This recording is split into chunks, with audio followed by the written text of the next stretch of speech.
You've been driving for hours. The road is empty, the sky is black, and the only sound is the hum of your engine. Your GPS says you're almost there, but the road ahead doesn't exist on any map.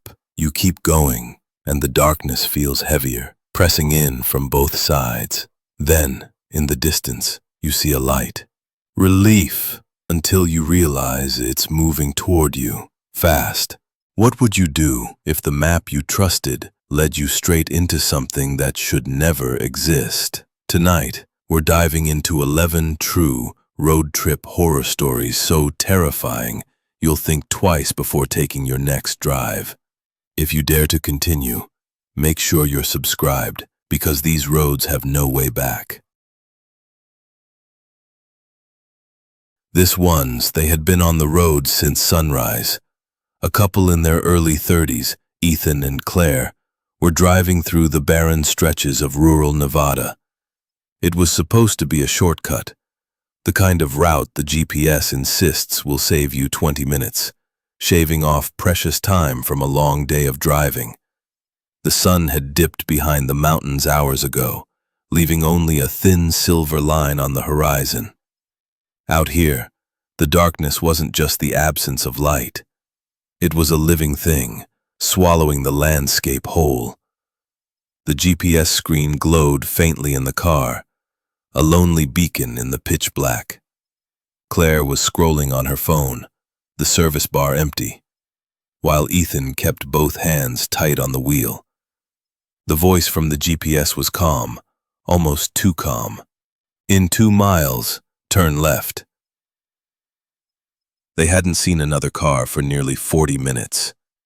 The road was nothing but cracked asphalt and faded lines. As they approached the turn, Ethan slowed down. The left turn wasn't onto another paved road.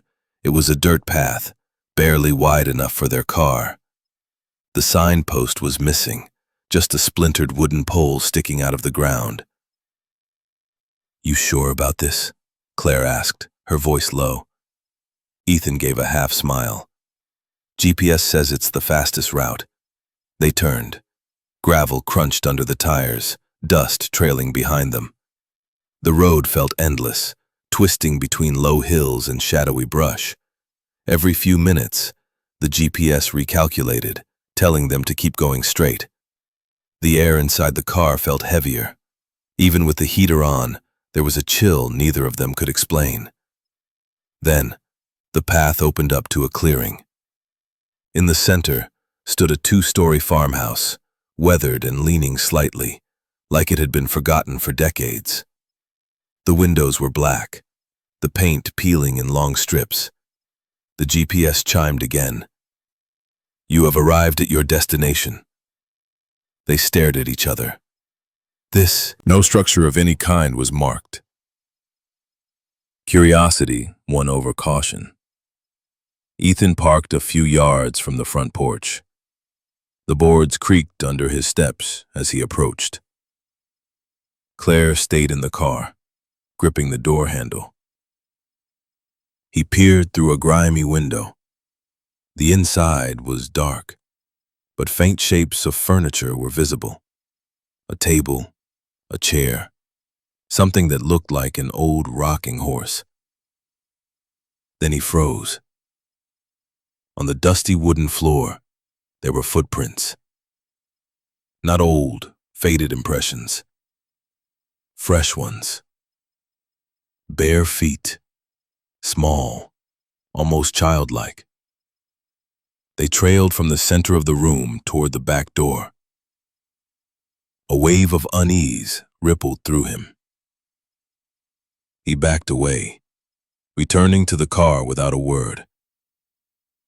"We're leaving," he muttered, starting the engine. They turned around and began retracing their route. That's when Claire noticed something. The road behind them didn't look the same.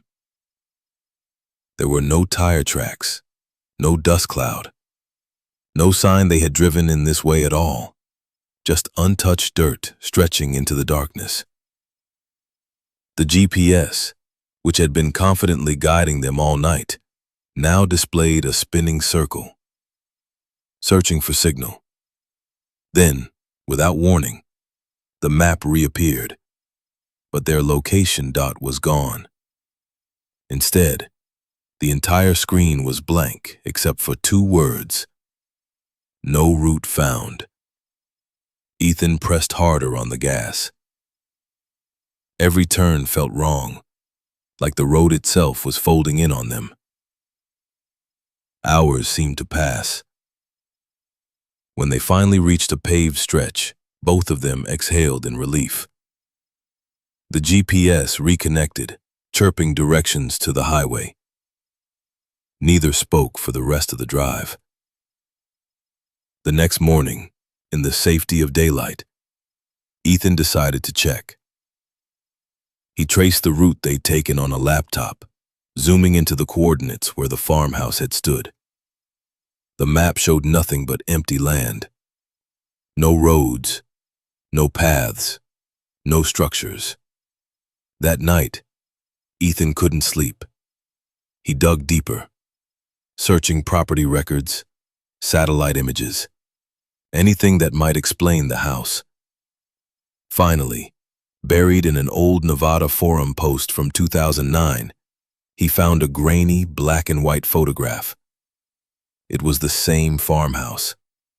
The caption beneath read, "Demolished in 1978 after a family of 4 vanished inside. Cause unknown." Ethan closed the laptop and didn't mention it to Claire.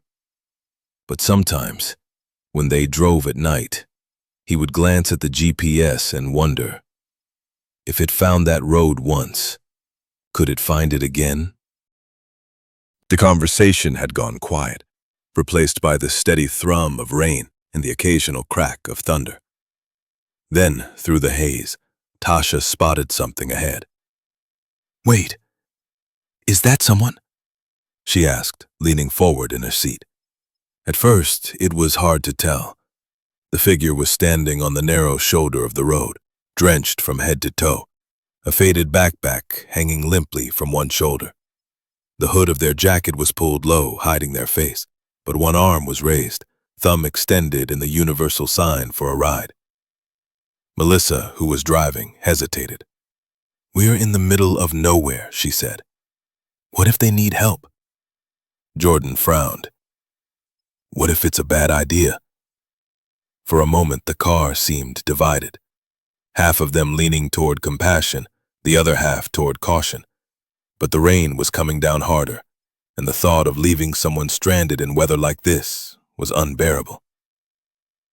Melissa slowed the car and pulled over. The hitchhiker approached slowly, the water streaming from their jacket and dripping onto the pavement. Without a word, they opened the rear passenger door and slid in next to Chris. The smell of rain-soaked earth filled the car. "Thanks," the hitchhiker said softly, voice almost lost beneath the storm. Melissa glanced in the rearview mirror. "Where are you headed?" The hitchhiker gave an address that none of them recognized, somewhere a few miles up the road. Melissa nodded and pulled back onto the highway. For the first few minutes, no one spoke. The hitchhiker just stared straight ahead, raindrops sliding off their hood and pooling on the seat. Every now and then, Melissa caught a glimpse of pale skin beneath the shadow of the hood, but never enough to make out a clear face. Something about the air inside the car began to feel different, heavier. The heater was on, but Melissa found herself shivering. The rain outside was relentless, but now it seemed distant, muffled, as though they were driving through a sealed tunnel. Then Chris shifted in his seat. Melissa?" he said, his voice tight. "Where did they go?" Melissa glanced into the rearview mirror. The seat next to Chris was empty. She slammed on the brakes, heart pounding. "What do you mean, where did they go? They were just—" But the hitchhiker was gone. No sound of the door opening, no flash of movement, no trace except for a small puddle of rainwater on the seat. They all sat in stunned silence, the only sound the wipers dragging across the glass. "Did anyone see them get out?" Melissa asked. No one answered. Jordan's voice broke the silence. "We didn't stop. They didn't open the door, they just disappeared." Melissa pulled back onto the road, driving faster now, as though distance could explain what had just happened. They didn't speak again until they reached the next small town, tightened as she listened. "Where exactly did you pick them up?" she asked. Melissa described the stretch of road. The waitress glanced toward the corner of the diner where an older man in a trucker's cap was sipping coffee. He looked up. "You mean the old logging road near mile marker 48? "Yeah," Jordan said slowly. The man set down his cup. "That's where it happened. Back in '92, a young woman was hitchhiking in a storm just like this. A driver stopped to help. It found the car crashed a few miles later, but she wasn't inside. Search teams never found her." Tasha swallowed hard. "You're saying—" "I'm saying," the man replied. "You're not the first to pick her up. Folks around here call her the rain hitcher. She appears when the storms get bad and disappears before you reach her destination." The table went quiet. Outside, the rain had eased to a drizzle, but none of them were eager to get back on the road. Later that night, long after they'd made it home, Melissa unpacked her car. When she reached for the floor mat in the back seat, she noticed something she couldn't explain. There, pressed into the wet fabric, were two small, bare footprints. It was just past midnight when Darren realized his fuel gauge was dipping dangerously close to empty. He had been driving across the open stretches of northern Arizona for hours, the kind of place where towns are separated by dozens of miles of nothing but highway and desert. His plan was to reach Flagstaff before stopping for the night, but now he wasn't sure if he'd make it without refueling. The road stretched endlessly ahead, black asphalt cutting through pale moonlit sand. Darren glanced at his GPS, but cell service had dropped off nearly half an hour ago. The fuel light blinked a warning. He tried to remember the last time he'd seen a gas station. Maybe 50 miles back? Too far to turn around now. Just when his anxiety began to rise, he saw a faint glow in the distance. As he drove closer, the shape of a building emerged from the darkness. A small gas station, its neon open sign buzzing faintly. Relief flooded through him. He pulled in and parked by the nearest pump. The place was quiet. No other cars, no sound except the low hum of fluorescent lights. The building itself looked old, its paint faded and peeling, the windows slightly fogged. Darren stepped out of the car, the desert night air cool against his skin. He was about to start pumping when the door to the station opened and a man stepped out. He looked to be in his late 50s, wearing a worn denim jacket and a faded baseball cap. His eyes were friendly, but there was something in his gaze Darren couldn't quite place. "Late night to be out driving," the attendant said, his voice calm but carrying easily in the still air. "Yeah," Darren replied. "Trying to make it to Flagstaff, almost ran out of gas." The man nodded, glancing toward the road. "You'll want to avoid the next stretch if you can. Folks have been saying strange things happen out there. Lights in the road, shadows moving where there shouldn't be any. Had a guy last week nearly drive into the ditch, swearing he saw someone standing in the middle of the lane." Darren gave a half smile, unsure if the man was joking. "Thanks for the warning. I'll be careful." The attendant leaned slightly closer. "Careful might not be enough. If you see anything, don't stop." Darren filled his tank, paid inside with cash, the credit card machine was down, and left feeling unsettled but grateful for the fuel. He drove for another hour, the road ahead empty and the radio silent. The warning from the attendant lingered in his mind. At one point he caught a glimpse of movement in his peripheral vision, something tall and thin near the edge of the road. But when he turned his head, there was nothing there. Eventually, the glow of Flagstaff appeared in the distance, and Darren let out a breath he didn't realize he'd been holding.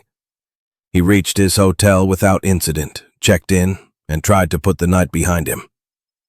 The next morning, as he was checking out, he mentioned the gas station to the woman at the front desk.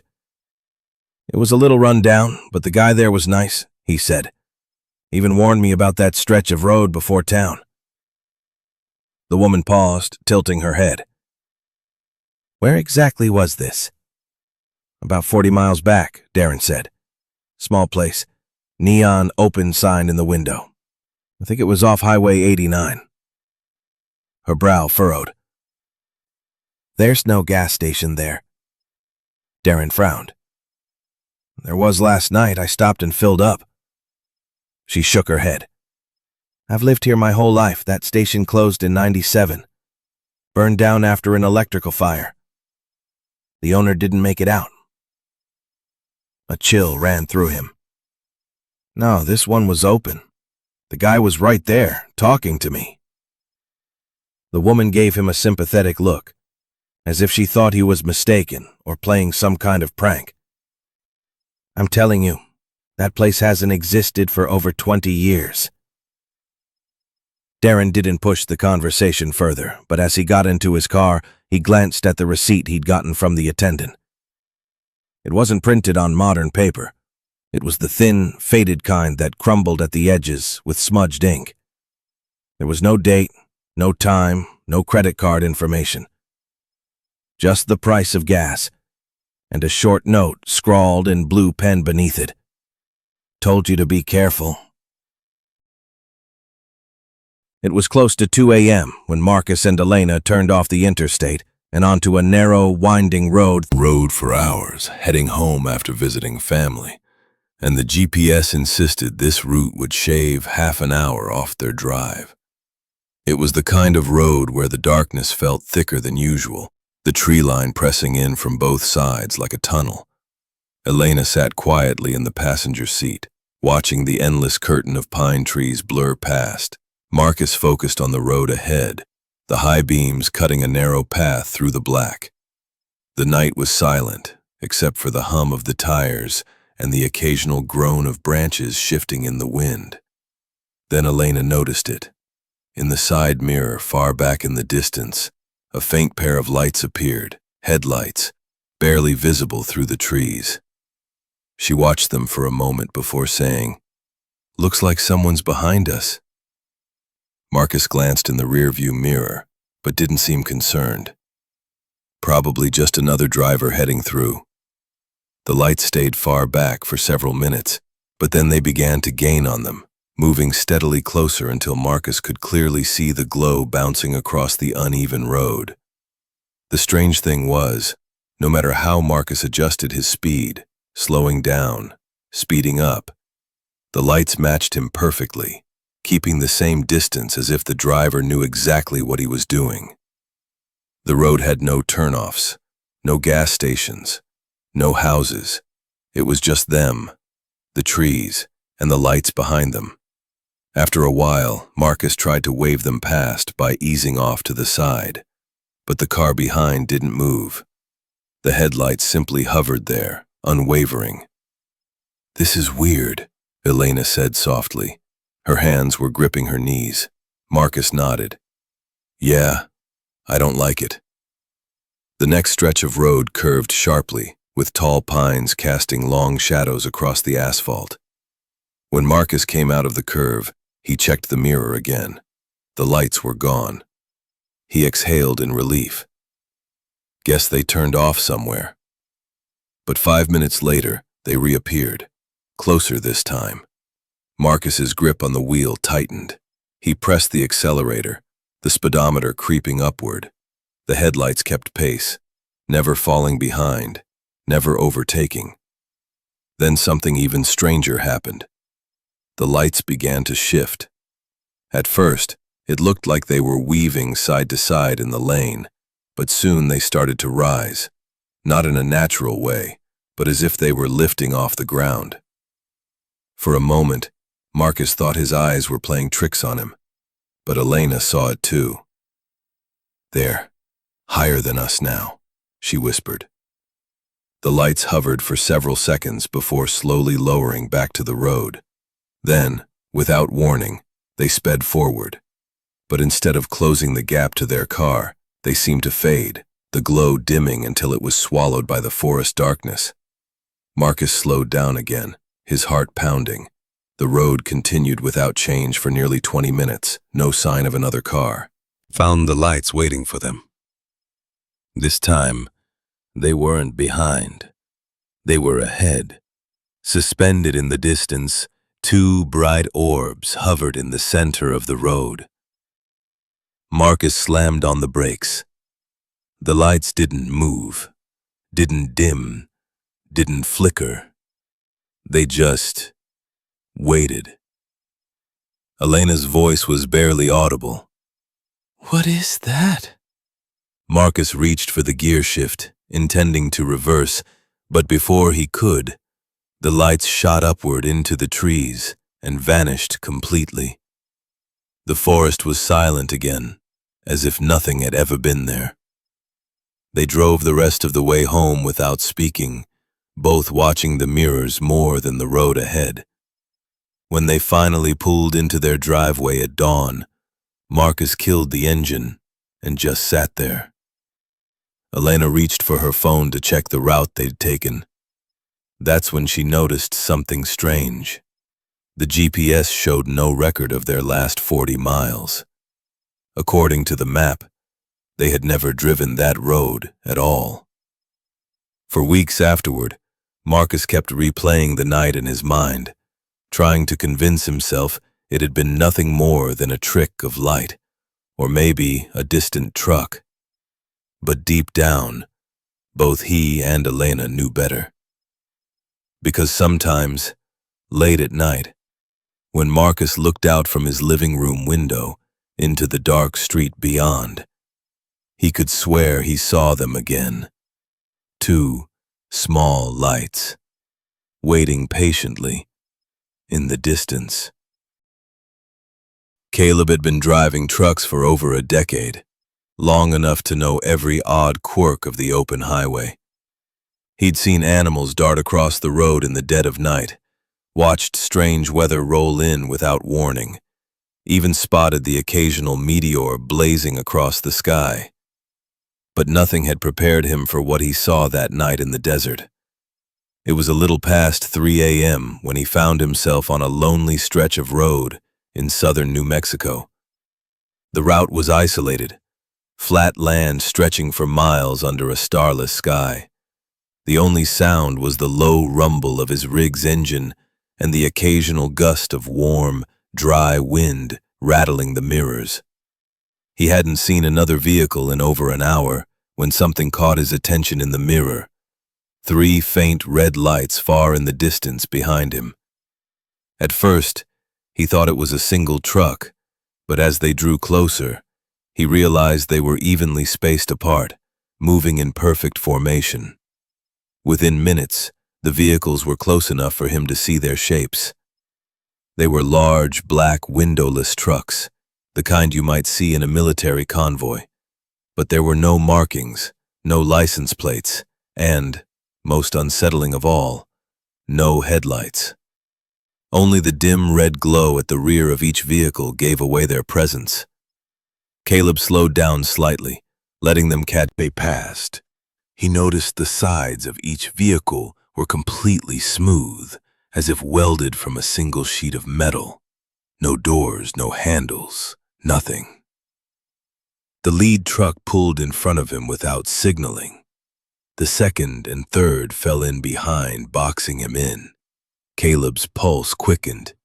He wasn't sure whether to slow down and let them go ahead or keep pace. But every time he adjusted his speed, they matched him perfectly. After nearly 20 minutes of this tense formation driving, the convoy suddenly slowed. The lead truck took a sharp right turn onto a narrow dirt road Caleb hadn't even noticed before. The others followed without hesitation. The road looked rough, unmarked, and led into a stretch of desert that was little more than black emptiness. Caleb glanced down at his GPS. The map showed nothing. No road, no path, just open land. When he looked back up, the trucks had vanished into the dark. He kept driving, unsettled, but relieved to be free of them.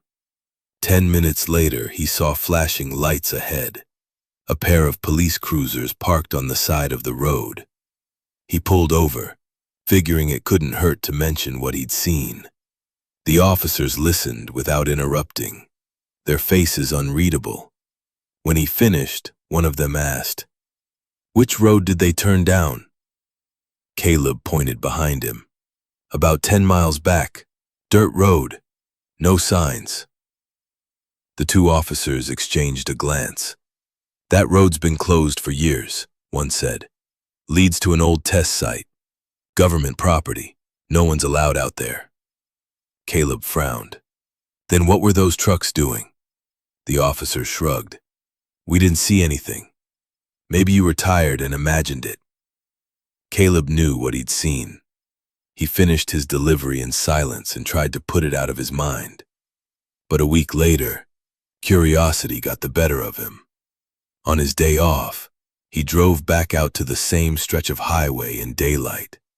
The dirt road was still there, just as he remembered, but a heavy chain-link gate now blocked the way, topped with barbed wire. A faded sign read, "No trespassing, U.S. government property." Through the gaps in the fence, he could see faint tire tracks in the sand, fresh enough to suggest they'd been made within the last few days. 3 sets, each one perfectly aligned, side by side, leading off into the desert. Caleb turned back to his truck, every instinct telling him not to linger. As he started the engine, he glanced in the mirror. Far down the highway, barely visible through the shimmering heat, 3 faint red lights glowed in the distance. They weren't moving. They were just waiting. I was driving cross-country with my best friend, Ryan, in the middle of July. We had been on the road for nearly 10 hours and were somewhere in the middle of a long stretch of highway in Nevada. The heat was brutal during the day, but as night fell, the air became eerily still, almost suffocating. The highway was dead quiet. No other cars, no towns. Nothing but miles of black asphalt and desert on either side. Around 1 a.m., Ryan started complaining that he needed to use a bathroom and maybe grab a snack. We hadn't seen a gas station for hours, but just as I was about to tell him to hold it, a green highway sign appeared out of the darkness. "Rest area, 1 mile." Relief washed over both of us. When we reached the turnoff, the road curved sharply to the right, leading down a narrow, unlit lane. It didn't look like a normal rest stop entrance. The pavement was cracked and weeds were growing through it, but the sign clearly pointed this way. We figured it was just old and poorly maintained. After about a minute of driving down this winding lane, the headlights illuminated a small building and a row of vending machines. It was exactly what we'd hoped for. Except something felt wrong. The building looked abandoned, almost skeletal. Its windows were dark and the metal siding was rusted and warped. The vending machines were ancient, coated in a layer of grime, with most of their glass panels cracked or completely missing. We parked the car and Ryan hopped out quickly, heading for the building. I stayed behind for a moment, checking my phone for service. Nothing. The desert silence around us felt heavy, like even the insects were holding their breath. Ryan pushed open the bathroom door, and it screeched like it hadn't been moved in decades. As soon as he disappeared inside, I heard something faint, like footsteps on gravel. I turned toward the sound, expecting to see another traveler, but there was no one. The wind had picked up, whistling through the dry weeds. I got out of the car, calling for Ryan. But before I could take more than 2 steps, I saw movement in the shadows behind the building. It was quick, like someone ducking out of sight. My chest tightened. I told myself it was probably just a homeless person sleeping here, but my instincts screamed otherwise. Ryan came out a moment later, looking pale. He didn't say a word at first, just hurried back to the car.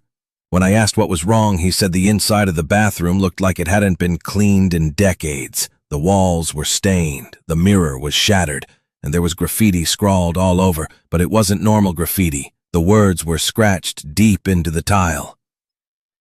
"Don't stay after dark." I wanted to leave immediately, but Ryan still wanted something to drink. Against my better judgment, he walked over to one of the vending machines. He had to dig through his pockets for change because the machine didn't take bills. I watched him from the car, glancing nervously toward the shadows. That's when I saw it again. Movement. Closer this time. A figure stepped out from behind the building, partially illuminated by the vending machine light. It was a man, or at least, it looked like one. He was tall, unnaturally thin, and wearing clothes that looked decades old. His face was obscured by the brim of a hat, but his posture, something about it was wrong. He just stood there, not moving, not speaking, watching Ryan. I shouted for Ryan to get in the car. He looked over his shoulder, saw the man, and froze. The man didn't advance, but the way he stood, completely motionless, made my stomach twist.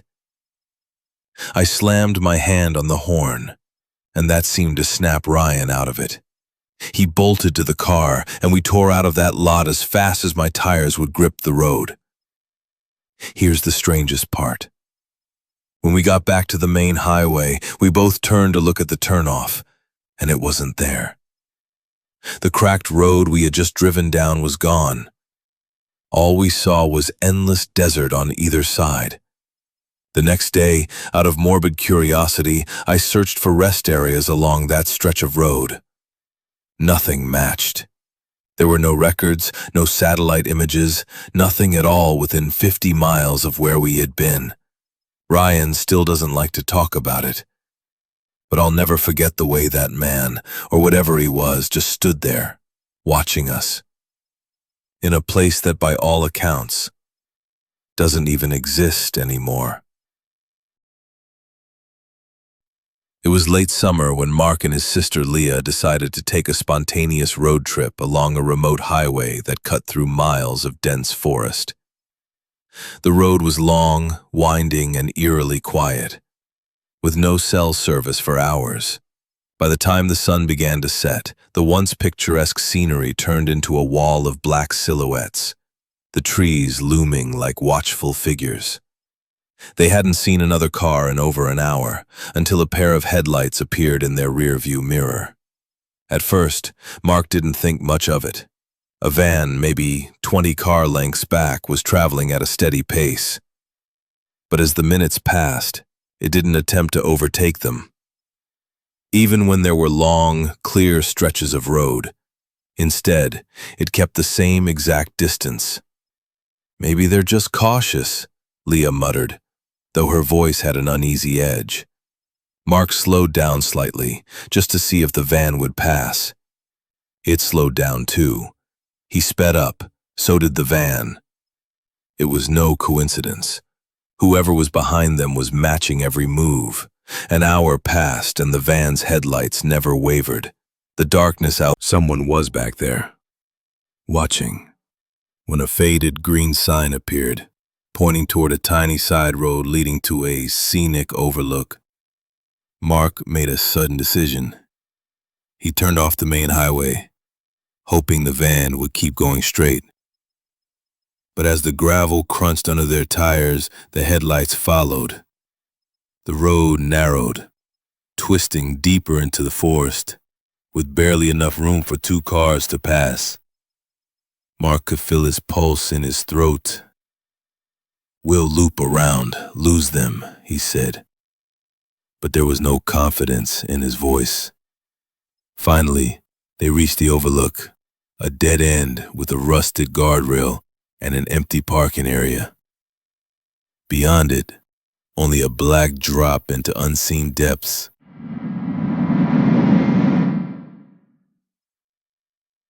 The forest swallowed every sound. Mark killed the engine. The night became oppressive in its silence. The van rolled up behind them, its high beams flooding the car with blinding white light. For a long, breathless moment, no one moved. Then the van's engine cut off. Mark and Leah sat frozen, staring at each other.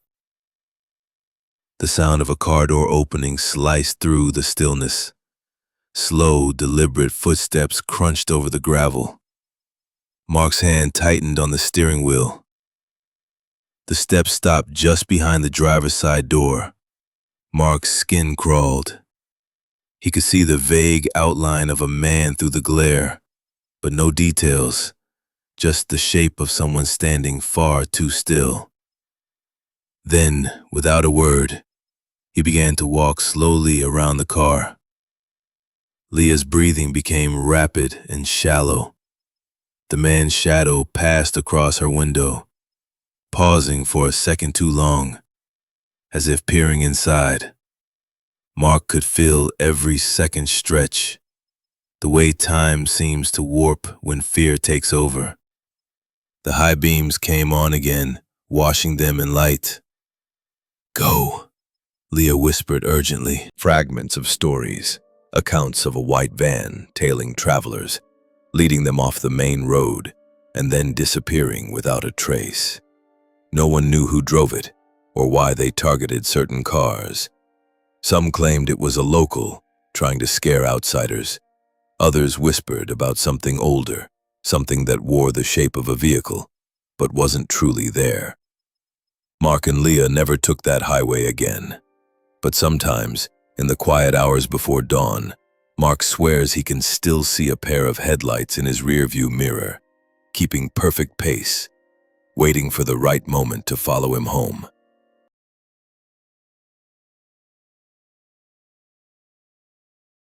It was a rainy Thursday night when Mark began the long drive from his small-town home to visit his sister in the city. The trip usually took about 3 hours, and he was used to making it alone. He liked the solitude, the way the road opened before him like an endless ribbon, and the soft hiss of tires against the wet asphalt. This time, however, the rain was heavier than usual, making the road ahead appear as a shimmering blur under the beam of his headlights. The first hour passed uneventfully, just the occasional flash of oncoming headlights breaking the dark. The second hour was quieter, the traffic thinning until he felt as though he was the last driver left in the world. His phone had no service, and the radio could only pick up faint static with a few scattered words from some distant station. It was during that lonely second hour, somewhere deep in the countryside, that it happened. At first, he thought it was nothing more than a trick of the rain and the hum of the engine.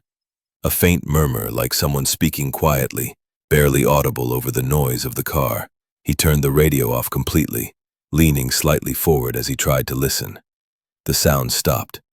He shook his head, telling himself it was just his imagination. But a few minutes later, the voice returned. This time it was clearer, a woman's voice, calm, almost soothing, but the words were indistinct, like someone whispering from far away. Mark's hands tightened on the steering wheel.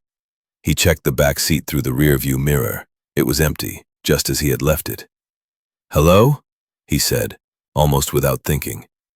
The whisper stopped instantly. Now his heart was racing. He tried to rationalize it. Maybe he had dozed off and was half dreaming. Maybe it was the rain, echoing strangely through the car's interior. But there was something about the way the voice had gone silent that felt deliberate, like it had been waiting for him to respond. He pushed on, the tension in the car thickening with every passing minute. The road twisted and turned through stretches of forest, and the darkness between the trees was absolute. The rain hadn't let up, and the rhythmic swish of the wipers began to feel almost hypnotic. Then, just as his shoulders began to relax, the voice returned, louder this time. "Don't turn around." Mark's blood ran cold. He gripped the wheel so tightly his knuckles ached. The voice had been right behind him, clear as day, as though someone were sitting in the back seat. Every instinct told him to glance in the mirror again, but the words repeated, harsher this time. "I said, don't turn around." He tried to speak, but his throat was dry. His mind raced. What if there really was someone in the car? He had locked the doors when he left home, hadn't he? And yet, the voice had been so close. Mark swallowed hard and focused on the road ahead. He told himself that if he could just make it to the next gas station or town, he would stop and check the car from top to bottom. His eyes flicked toward the GPS screen, but the device suddenly glitched, the map freezing on a blank stretch of road. The voice came again, but now it was angry. "You're not listening to me." The air inside the car felt heavier, colder, as if the heater had stopped working. Mark's breath began to fog the windshield. The strange, suffocating cold spread from the back seat toward him. His skin prickled, and his pulse hammered in his ears. Then he heard movement, a slow, deliberate shift, like someone leaning forward in the seat behind him. He could almost feel the weight of unseen eyes boring into the back of his head. His vision blurred at the edges, and for a moment he thought he might pass out. "Pull over," the voice whispered now, its tone soft but filled with something far more sinister than before. "Now." Mark shook his head violently. "No," he said out loud, his voice trembling. "No, I'm not stopping." There was silence for a long, unbearable moment. Then the voice said, "You'll regret that." The sound of something scraping, nails maybe, dragged slowly across the back of his seat. The sensation went straight through him, icy and electric. Mark's foot pressed harder on the accelerator. He didn't care about the rain, didn't care about the winding curves. He just needed to get away. Finally, after what felt like hours, he saw a faint glow in the distance. Lights. A gas station. He pulled in sharply, slammed the car into park, and leapt out into the downpour without looking back. The cold night air hit him like a shock, but he didn't care. It was one of those nights where the weather felt like it was punishing the earth. Sheets of rain pounded against the windshield, wipers thrashing back and forth in a losing battle to clear the view. Mason had been on the road for nearly 8 hours, the kind of road trip where the radio fades to static and the lines on the road seem to stretch endlessly into oblivion. The GPS guided him along an isolated rural highway where not a single pair of headlights had passed in the opposite direction for over an hour. The storm had grown worse in the last 30 minutes. The lightning was quick and sharp, lighting up the horizon in fleeting flashes, and each time, Mason thought he saw movement at the edge of the road. Shadows, where there should be none. But he told himself it was just the wind bending the trees.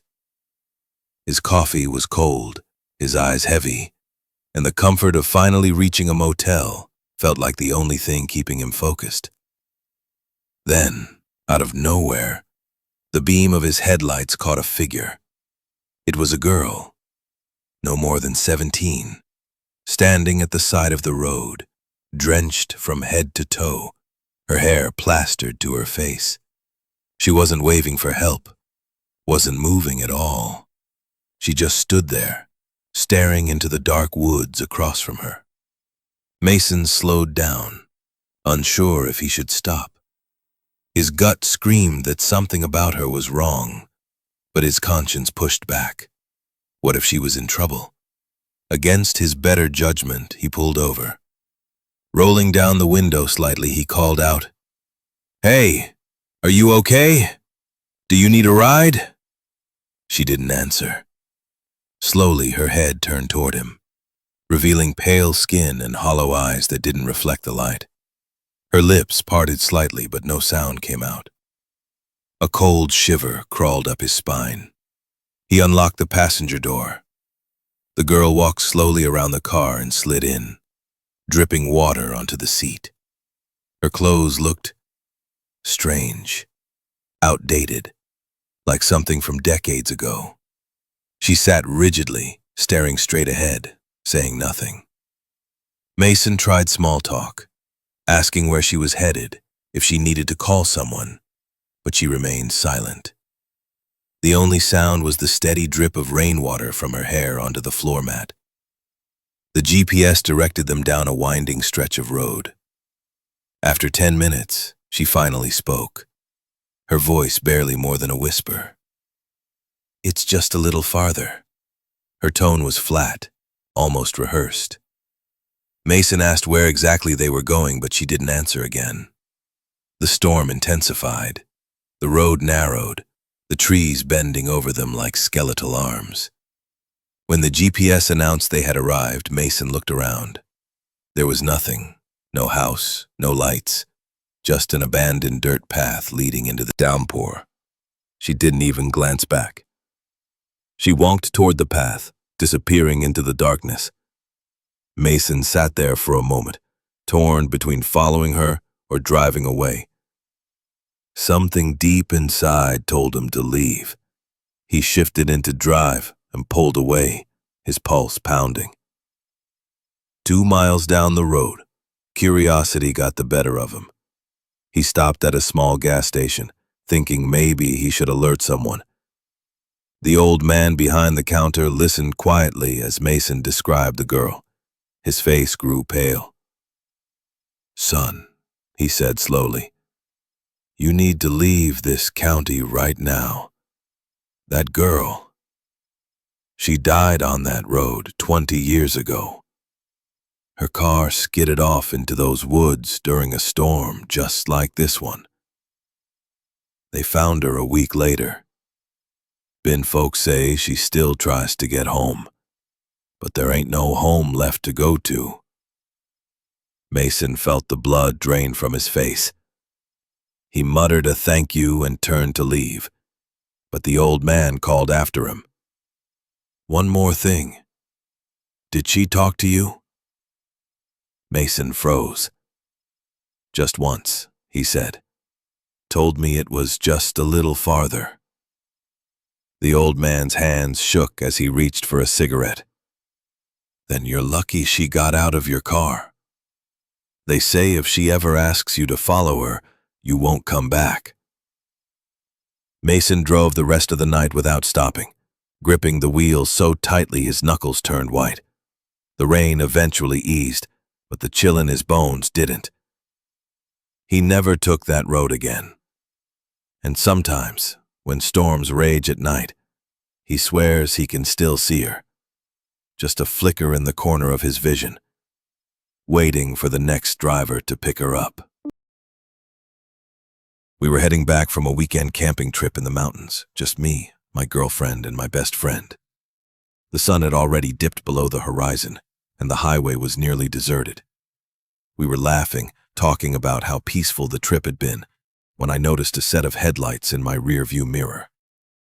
At first, I thought nothing of it. It was just another driver on the road. But the car didn't pass us. It stayed behind us, perfectly matching my speed. It was a white van, unmarked, with no visible company logo or writing. I pressed the gas a little, increasing my speed by 10 miles an hour. The van did the same. Every time I changed lanes, it followed. I slowed down to test it, letting other cars pass us. But no matter what I did, the van stayed right on our tail, never closer than a couple of car lengths, but never farther either. We tried to make light of it at first, joking that maybe it was just a delivery driver who happened to be heading the same way. But after 20 minutes of this, the laughter died. A pit formed in my... Something wasn't right. I suggested we pull into a gas station. Maybe if we got off the road, the van would keep going. The next exit had a 24-hour station, and I took it, pulling in slowly. I parked under the bright fluorescent lights near the front entrance, thinking the visibility would make me feel safer. But as I killed the engine, the white van rolled into the parking lot too. It didn't stop for gas. It didn't even slow down to park. It just idled near the exit, headlights pointing straight toward us, as if waiting for us to make a move. At this point, every nerve in my body was on edge. My girlfriend whispered, "Don't get out." My friend agreed. We sat there, pretending to be on our phones, but my eyes were locked on the van in the mirror. 5 minutes passed. 10. The van didn't move. I felt like a cornered animal. I decided to test them. I started the car and pulled back onto the road. The van followed almost instantly, sliding behind us like it had been waiting for that exact moment. Now my heart was racing. I took the next exit I could, leading us into a small town I barely knew. I made random turns, trying to lose it, but the van mirrored every move. I turned onto a narrow residential street, thinking maybe the tight turns and stop signs would shake them. That's when the van did something that made my blood run cold. It sped up and pulled alongside us. For a brief moment, I thought they were going to try to run us off the road. But instead, the driver's side window rolled down. I didn't look directly, but in my peripheral vision, I saw the driver. A man, middle-aged, no expression. He didn't wave. He didn't say a word. He just stared. Then the van slowed, tucking in behind us again. I didn't know what to do. Calling the police crossed my mind, but what would I even say? That a van was following us? We hadn't been threatened directly. Still, I grabbed my phone and dialed 911, explaining everything to the dispatcher. She told me to drive toward the nearest police station. It was about 15 minutes away, the longest 15 minutes of my life. I was convinced that if the van wanted to ram us off the road, it could have done it at any moment. Instead, it just followed. Silent, menacing. When we finally pulled into the police station parking lot, the van slowed at the entrance. Wonder, what would have happened if we hadn't driven to the police station? Lalai, vanishing bridge. It was supposed to be a quick overnight drive. Jason and Emily had left late, wanting to avoid daytime traffic on their way to a small lakeside cabin they had rented. The GPS showed a faster, more scenic route, a winding road through old farmland, with one narrow bridge crossing a river before the final stretch. They followed it without hesitation, trusting technology more than their own instincts. The night was deep and silent, the kind of silence that makes you feel like you've stepped outside of time. Fog had settled over the fields, turning the road ahead into a hazy ribbon, disappearing into nothingness. Emily, half asleep in the passenger seat, barely stirred when Jason announced they'd be crossing the bridge soon. The GPS showed it was just a quarter-mile ahead, but when they arrived, there was nothing. No bridge, just the road, abruptly ending at the edge of a wide, black river. Jason slowed to a stop, confused. The GPS marker insisted the bridge was there, even showing their car as if it was already halfway across. He leaned forward, squinting through the fog, but saw only dark, rippling water. Emily woke up fully then, asking what was wrong. He explained, pointing at the map and then at the river. She frowned. Maybe we missed a turn? But Jason shook his head. There had been no turn.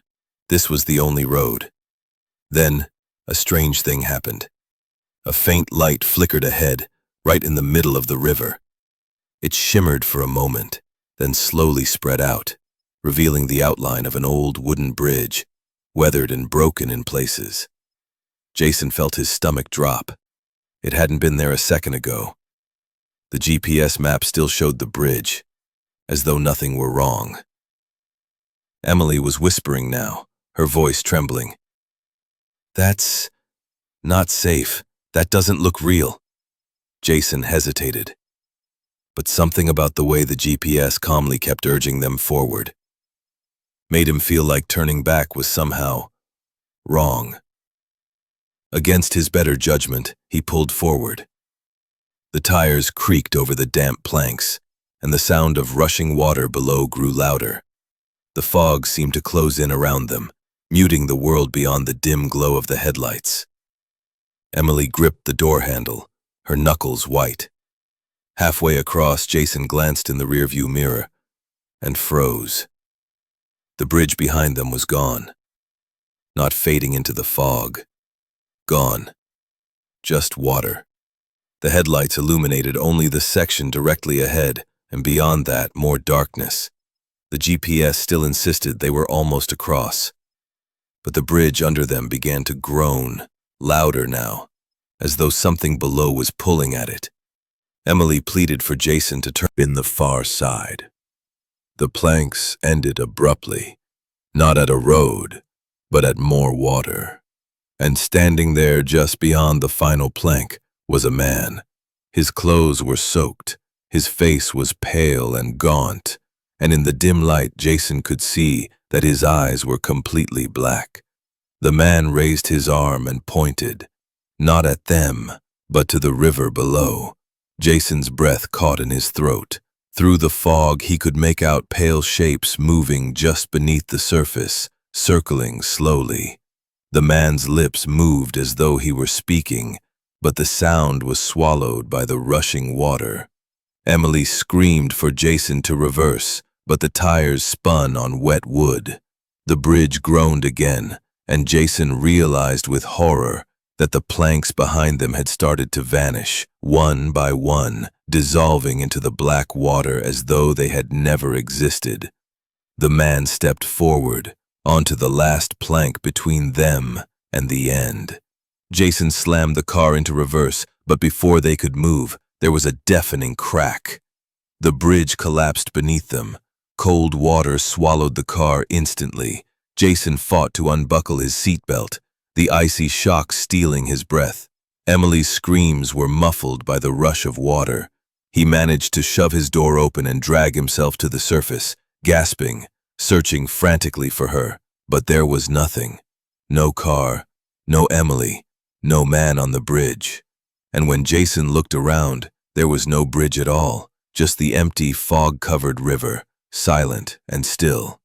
When rescuers later found him wandering the road at dawn, he tried to explain what happened. They told him there had been no bridge at that location for more than 40 years. It had collapsed in a storm, taking several cars with it. None of the bodies had ever been recovered. Jason never spoke of that night again.